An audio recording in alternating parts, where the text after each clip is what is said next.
जय हिंद एवरीवन, स्वागत है आपका वी नेशन ट्रिपल वन के एक नए एपिसोड में, जहां आपके लिए लेकर आते हैं इंडियन डिफेंस के प्रमुख अपडेट्स को। सबसे पहले तो चैनल को सब्सक्राइब करना मत भूलिएगा।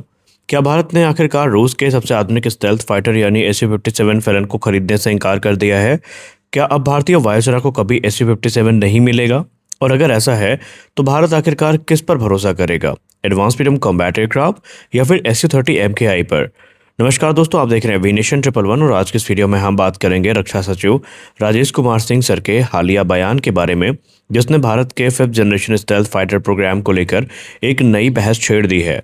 लेकिन इस रिपोर्ट में क्या सच है, क्या अनुमान है और भारत की वास्तविक रणनीति क्या है, ये सब हम विस्तार से समझेंगे, इसीलिए वीडियो को अंत तक जरूर देखिए। पहले हम जानते हैं कि रक्षा सचिव जी ने कहा क्या है। हाल ही में सामने आई एक रिपोर्ट के अनुसार भारत के रक्षा सचिव राजेश कुमार सिंह सर ने संकेत दिया है कि भारत फिलहाल सुखोई परिवार के किसी भी नए लड़ाकू विमान की खरीद पर विचार नहीं कर रहा है। यानी सरकार का पूरा ध्यान अब नई खरीद पर नहीं बल्कि मौजूदा SU-30 MKI बेड़े को आधुनिक बनाने पर है। हालांकि इस बात को यहाँ पर समझ लेना बेहद ज़रूरी है कि रक्षा सचिव जी ने अपने बयान में सीधे तौर पर SU-57 का नाम तो नहीं लिया है, लेकिन रक्षा मामलों के कई विश्लेषकों ने उनके बयान को SU-57 प्रस्ताव से जोड़कर देखा है, क्योंकि पिछले कई वर्षों से भारत और रूस के बीच में इसी विमान को लेकर बातचीत चल रही है और ये भी संकेत जरूर माना जा रहा है, लेकिन इसे अभी तक भारत सरकार की आधिकारिक SU-57 रद्द घोषणा नहीं कहा जा सकता। तो कुल मिलाकर हम एक अनुमान मान सकते हैं कि उनका इशारा इसी तरफ है। पहले सरकार क्या कह रही थी, पूरे मामले को समझने के लिए आपको ये जानना ज़रूरी है। अगर हम पिछले कुछ महीनों में जाएं तो तस्वीर बिल्कुल अलग थी। रक्षा सचिव जी ने पहले कहा था कि SU-57 पर अभी अंतिम निर्णय नहीं लिया गया है। उन्होंने ये भी कहा था कि बातचीत तकनीकी स्तर पर जारी है और आने वाले समय में फैसला लिया जाएगा। लेकिन अब पहली बार ऐसा संकेत मिल रहा है कि सरकार का झुकाव पूरी तरीके से दूसरी दिशा में जा चुका है। यानी नए खरीद से ज़्यादा ज़रूरी है मौजूदा ताकत को मजबूत बनाना। अब रूस का ऑफर कितना बड़ा था, इसकी ग्रेविटी क्या थी, ये आपके लिए जानना जरूरी है। रूस ने भारत के सामने काफी आकर्षक प्रस्ताव रखा था।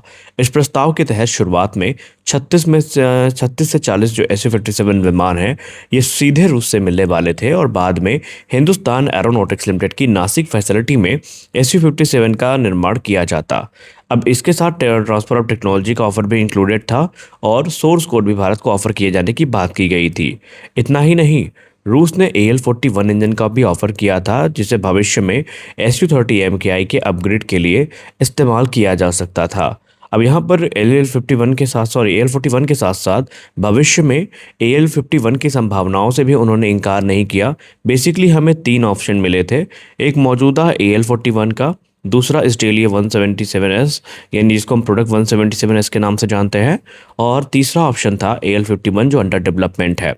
अगर ये डील होती तो भारत दुनिया के उन चुनिंदा देशों में शामिल हो जाता जिनके पास 5th जनरेशन स्टेल्थ फाइटर मौजूद हैं, लेकिन सरकार ने शायद दूसरी प्राथमिकताओं को ज़्यादा महत्वपूर्ण माना। भारत ने दूरी क्यों बनाई? देखिए, सबसे बड़ा सवाल यही है कि अगर ऑफर इतना आकर्षक था तो भारत ने इसे स्वीकारा क्यों नहीं। देखिए, इसके पीछे कई संभावित कारण बताए जा रहे हैं। पहला तो है SU-57 का उत्पादन। रूस अभी भी अपनी वायुसेना के लिए पर्याप्त संख्या में SU-57 नहीं बना पा रहा है। रिपोर्ट्स के अनुसार उत्पादन की गति काफ़ी धीमी है। दूसरा कारण है पश्चिमी देशों के प्रतिबंधों के कारण रूस को आधुनिक इलेक्ट्रॉनिक कंपोनेंट और कई महत्वपूर्ण उपकरणों की उपलब्धता में कठिनाई का सामना करना पड़ रहा है। और तीसरा कारण ये है कि अगर भारत इतनी बड़ी डील को करता तो डिलीवरी में लंबा समय लग सकता था। और चौथा कारण ये है कि भारत अब आत्मनिर्भरता पर पहले से कहीं ज़्यादा जोर दे रहा है। तो अब असली फोकस क्या है? देखिए, भारत के पास इस समय लगभग 260 SU-30 MKI लड़ाकू विमान है और यही भारतीय वायुसेना की सबसे बड़ी ताकत है। अब सरकार इन्हें पूरी तरीके से आधुनिक बनाने की तैयारी कर रही है। अपग्रेड की बात करें तो उसमें नया एसा रेडार, आधुनिक मिशन कंप्यूटर, नया इलेक्ट्रॉनिक वॉरफेयर स्वीट, बेहतर कॉकपिट, नई पीढ़ी के हथियार और लंबी दूरी की जो मिसाइलें हैं वो शामिल हैं। और तकरीबन यहाँ पर 78% तक आपको इंडिजिनस टेक्नोलॉजी देखने को मिलने वाली है, जो कि एक बहुत बड़ा स्तर माना जाता है किसी भी अपग्रेड प्रोग्राम में। इसका सबसे बड़ा फायदा ये होगा कि भारत कम खर्च में अपनी सबसे बड़ी फाइटर फ्लीट को अगले कई दशकों तक बेहद सक्षम बनाए रख सकेगा। तो क्या AMCA सबसे बड़ी प्राथमिकता है और इसकी वजह से ही हमने SU-57 को मना किया? देखिए, भारत का असली सपना हमेशा से खुद का फिफ्थ जनरेशन स्टेल्थ फाइटर बनाना रहा है और यही कारण है कि सरकार लगातार advance medium combat aircraft programme को आगे बढ़ा रही है। AMCA का डेवलपमेंट अब निजी कंपनियों की भागीदारी के साथ आगे बढ़ रहा है। हालांकि विशेषज्ञों का मानना है कि एडवांस मीडियम कॉम्बैट एयरक्राफ्ट के पूरी तरीके से सेवा में आने में अभी काफ़ी समय लग सकता है, यानी अगले कई वर्षों तक भारतीय वायुसेना की रीढ़ SU-30 MKI ही रहेगा। इसीलिए सरकार पहले उसी को और मजबूत बनाना चाहती है। तो क्या भविष्य में SU-57 की संभावनाएं खत्म हो गई हैं या हमें किसी अन्य रूप से ये डील होती नजर आएगी?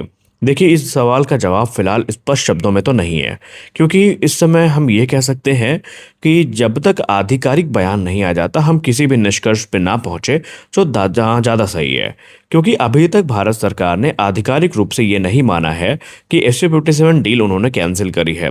जो संकेत मिले हैं वो केवल निकट भविष्य की योजनाओं को दर्शाते हैं और अगर भविष्य में सुरक्षा परिस्थितियां बदलती हैं या फिर कोई नई आवश्यकता सामने आती है तो फिर भारत किसी विकल्प पर दोबारा विचार कर सकता है।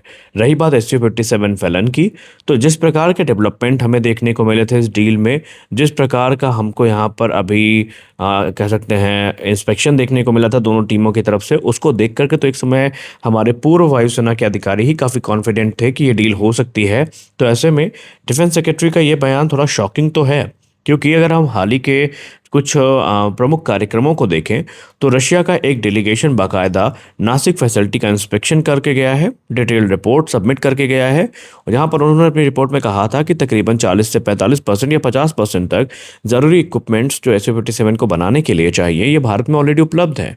उसके बाद उन्होंने ये भी कहा था कि भारत सरकार जो है वो इस समय डिस्कशन कर रही है और हाल ही में राजनाथ सिंह जी की एक फ़ोटो भी आई थी जो हमारे रक्षा मंत्री हैं, जहाँ पर उन्होंने एक हाई लेवल डेलीगेशन के साथ मुलाकात करी थी और SU-57 की डील पर चर्चा भी करी थी।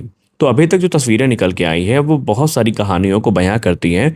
इसलिए मेरा तो मानना यही है, जब तक भारत सरकार यहाँ पर कोई आधिकारिक बयान नहीं देती है हम कुछ नहीं कह सकते। क्योंकि अगर हम भारतीय वायुसेना की स्थिति देखें तो चलिए ठीक है, हमें ये कहते हुए काफ़ी गर्व हो रहा है कि AMCA हमारा स्वदेशी प्रोग्राम है, लेकिन हम प्रैक्टिकलिटी की बात करें तो AMCA तकरीबन 1 दशक की दूरी पर है।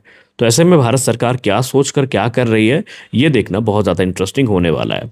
तो अगर पूरे घटनाक्रम को एक लाइन में समझें तो भारत का वर्तमान फोकस नया SU-57 खरीदना नहीं बल्कि अपने लगभग 260 SU-30 MKI को सुपर सुखोई स्टैंडर्ड में अपग्रेड करना, उनको आधुनिक बनाना और भविष्य के लिए स्वदेशी advance medium combat aircraft fighter aircraft को रिकॉर्ड समय में तैयार करना है। यही रणनीति भारतीय वायुसेना को आगे आने वाले वर्षों में अधिक आत्मनिर्भर और मजबूत बना सकती है।